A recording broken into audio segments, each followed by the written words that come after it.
Welcome to Pick Up and Deliver, the podcast where I pick up my audio recorder as I leave the library and deliver an episode to you while I walk home. I'm Brendan Riley.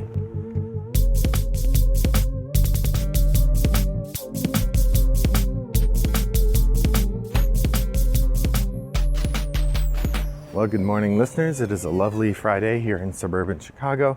I just finished my grading. I just finished recording another episode for you of this podcast, which came out probably Friday. And this one, I believe, is coming out Monday, if I've done my work correctly. So I'm looking forward to talking to you about what's on my mind. And what's on my mind are the 3 games I've tried recently. That's right, it's time for Shooting from the Hip Triple Shot. Shooting from the Hip Triple Shot is a short review episode in which I talk about 3 games that I've tried recently for the first and maybe second time, and give you first impressions of those games. I am not doing a full review of these games. I haven't played them enough to do so, but I am giving you a sense of what the games are and how they work. So let's jump right in.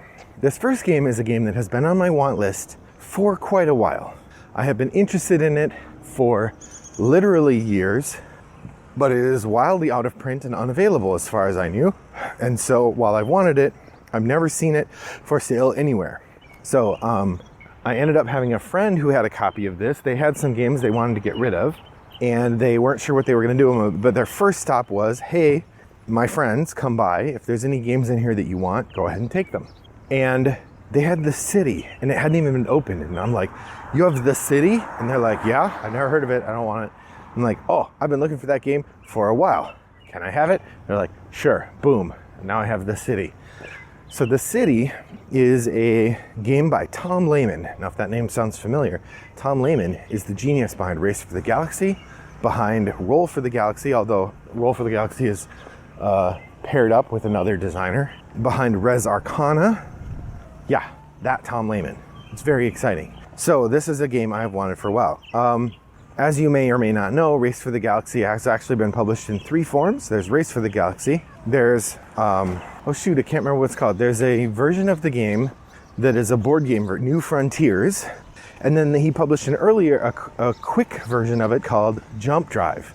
And Jump Drive is like a 20-minute Race for the Galaxy. Now, those of you who played Race for the Galaxy a few times, you know, a game of Race for the Galaxy can sometimes be 20 minutes, but more often it's like 45, 50 minutes, sometimes longer, depending how slowly people play or quickly people play. Well, Jump Drive is like 15 minutes, maybe 30 if you're playing slow. And what it's basically described as a very quick version of Race for the Galaxy. Now, when I heard about Jump Drive, I'm like, oh man, that sounds really fun. It sounds like exactly the kind of thing my family would enjoy. However, my wife has a deep an abiding dislike for science fiction themes in board games. I don't know why. She doesn't know why. But there it is. She's just not keen on that. So I've never looked into Jump Drive. But then one time, I believe it was on the Richard Hamm's show, Rado. I think it was on his one of his top 10s or something.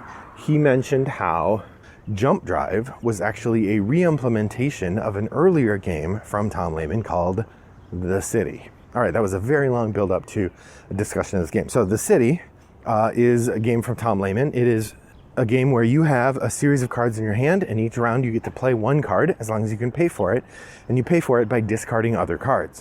The card that you play can generate income in the form of points or income in the form of cards.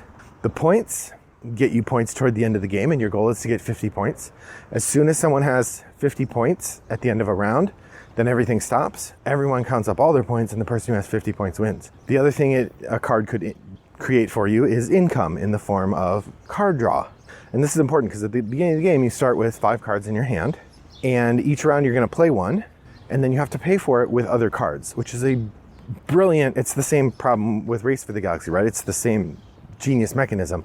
If you have to pay for cards with cards, then you're constantly giving up things, making interesting choices to give up one thing in order to magnify another. So in order to get office building, you have to give up 3 other cards, some of which would work really well with office buildings, but you can't build them until, anyway. So each card has a name and a piece of art that makes it look like it's part of a city. And then a lot of them have icons, which put them as part of different sets. And then some of them have special powers. So most of them will give you income in points or income in cards or both.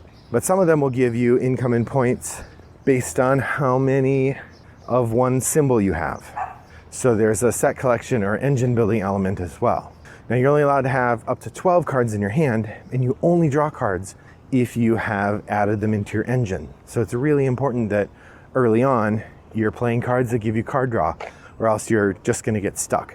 In fact, I would say a big part of the game, from having played it twice now, is to really think carefully about where your card draw comes from and how much time you're willing, when you shift from generating card draw to generating points. Often these are going to happen parallel, but they go together. I really like the city. I thought it was a lot of fun. Once you know how to play, it's like 15 minutes. I played with multiple groups, and yeah, it's just a good time. So the city, Tom Lehman, I would recommend if you could find it, but it's very hard to find. That said, if you see a copy of Jump Drive, my understanding is it's basically the same game.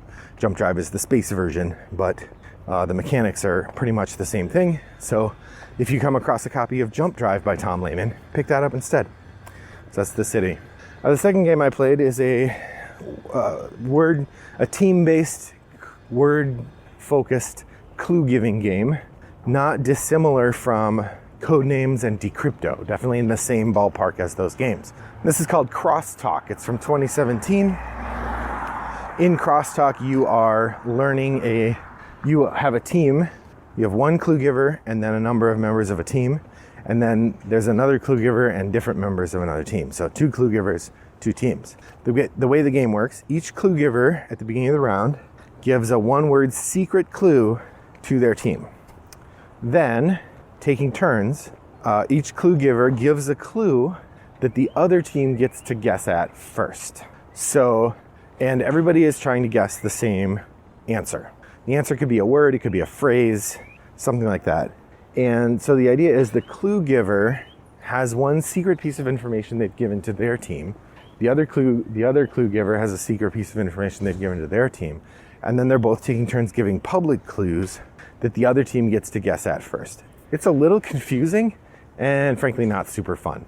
The game suggests that you could have up to 5 clues before you get the answer. We never got past 2 clues. The longest our games took was 2 clues per side. And most of the games were shorter than that. Most of the rounds were shorter than that. Most of the rounds were one side gives a clue, they either get it or don't, and then the other side gets a clue and they get it.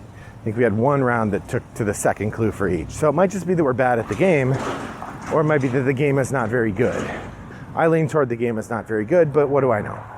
So that's Crosstalk.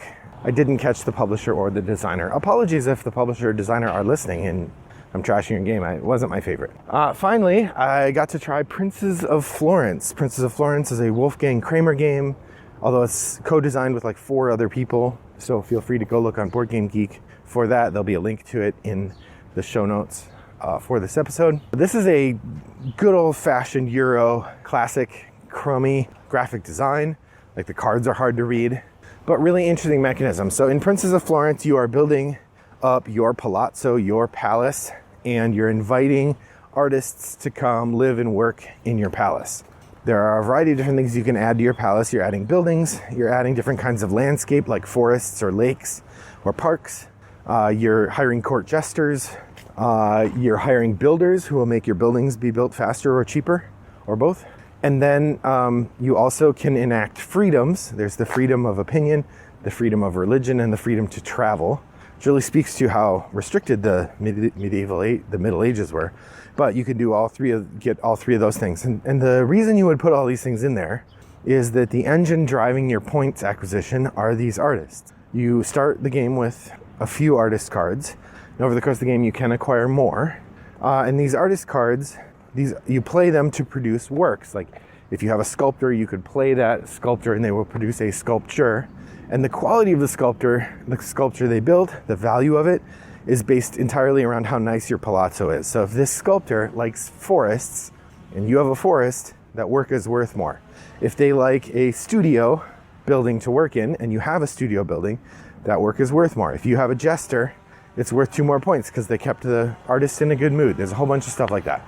So the game involves a variety of, you're building up your palazzo to add these point multipliers to your palazzo, and then because of those point multipliers, generate works of greater value, which then score you more points. Now there's a lot more to the game. It's a little on the finicky side, but it's got a bit of tetromino placing, which is fun, or polyomino placing. It's an auction game. So the main mechanisms are auction and then action selection. The way the auctions work, each round, each person gets to start one auction and gets to win one auction. So if you win an auction, you're done for the round.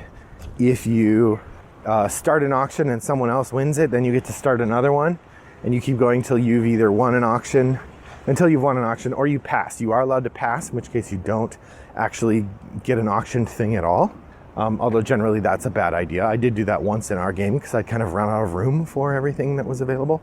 And so each round after you do an auction and add something to your palazzo, then you get to take 2 actions.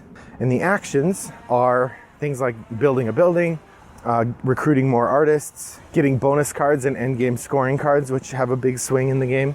And all of these work toward making your palazzo nicer. This is a great game, lots of really good choices.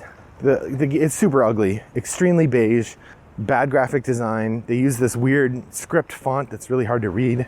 I think there's a lot there, but like a lot of auction games, I think you'd have to play a bunch of times with the same group to have it really sing, because you have to kind of know how much stuff is worth. And this is the kind of thing that happens with older Euros. The games are, auction games in particular, are not super friendly to the first time player, just because you don't know what things are worth. So you aren't sure how much to spend. The game also has this nifty mechanism where after you build a work, you get money. That's the main way you get money. And you get, and so you're allowed to, when you get that money, convert some of that money into points.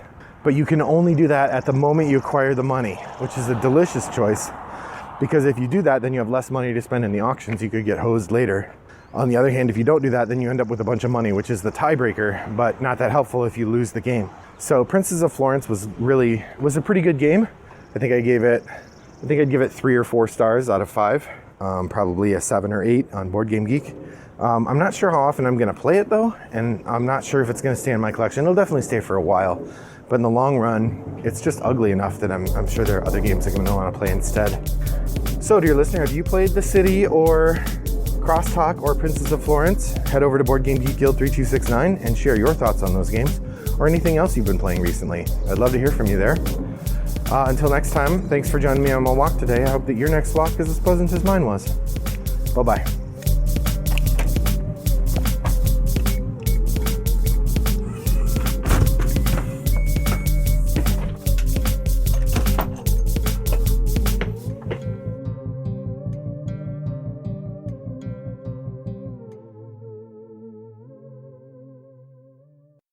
Brought to you by Rattlebox Games.